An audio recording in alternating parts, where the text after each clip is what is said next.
Malcolm X. I think a lot of people are confused by the new Arabic name, El Hajj Malik El Shabazz. I've always had the name on my passport, Malik El Shabazz, I only used it in the Muslim world. Well, Hajj is a title that is given to any Muslim who makes the pilgrimage to Mecca during the official Hajj season. Well, will you now use Shabazz and drop X? I'll probably continue to use Malcolm X and I'll probably use it as long as the situation that produced it exists. You don't feel that Shabazz takes the place of X? My going to Mecca and going into the Muslim world, into the African world, and being recognized and accepted as a Muslim and as a brother may solve the problem for me personally. But I personally feel that my personal problem is never solved as long as the problem is not solved for all of our people in this country.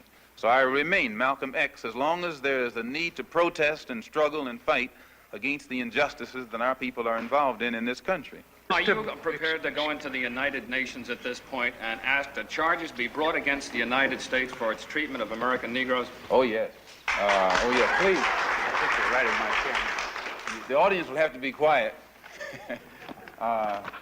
Yes, as I pointed out when I was during my traveling, that African nations and Asian nations and Latin American nations look very hypocritical when they stand up in the United Nations condemning the racist practices of South Africa and that which is practiced by Portugal and Angola, and saying nothing in the UN about the racist practices that are manifest every day against Negroes in this society. Even in South Africa, those Africans aren't faced with bayonets and aren't faced with police dogs. I would be not a man. If I was in a position to bring it in front of the United Nations and didn't do so, I wouldn't be a man. Malcolm, do you intend to lead the charge in the United Nations? Well, I find that to say you're going to lead something creates a lot of hostility, division, jealousy, and envy. I hope to work with any group of leaders or any group of organizations to do whatever is necessary to see that this problem is brought before the United Nations. Have you had any commitments from any nations in Africa to support you in such a move? I would rather not say at this time. But one thing I found in my travels, all of them look upon us as their long-lost brother. You realize the implication is that you have had such commitments when you say... This is your interpretation of what I said. One thing that I found in all of my travels was that all of the Africans, not only the Africans, but the Asians and the Muslims, look upon us as their long-lost brothers. And America had actually tricked many of them into a hands-off policy by giving them the impression that she was honestly trying to do something to solve the problem. My argument over there was designed to prove that it is impossible for the United States government to solve the race problem. It's impossible. Malcolm, on your trip abroad, you said you sensed a feeling of great brotherhood and that conceivably you would be working toward integration in this country now. At least this is what you're reported to have said. Have you any comment on it? I don't think that I ever mentioned anything about working toward integration.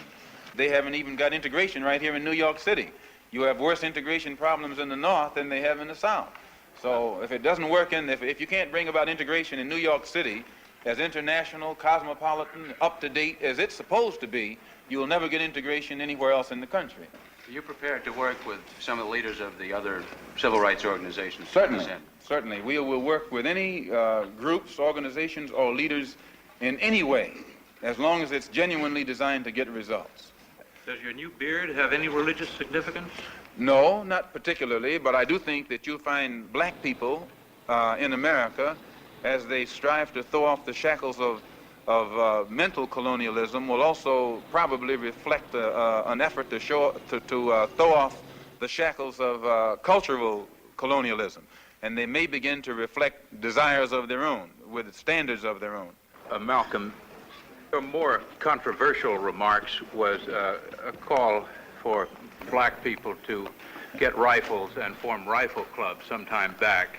Do you still favor that for self-defense? I don't see why that should be controversial. I think that if white people found themselves the victim of the same kind of brutality that black people in this country face, and they saw that the government was either unwilling or unable to protect them, that the intelligence on the part of the whites would make them get some rifles and shotguns and protect themselves.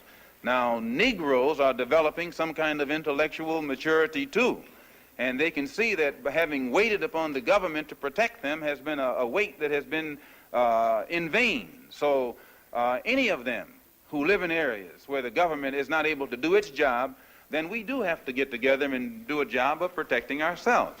No Negro leaders have fought for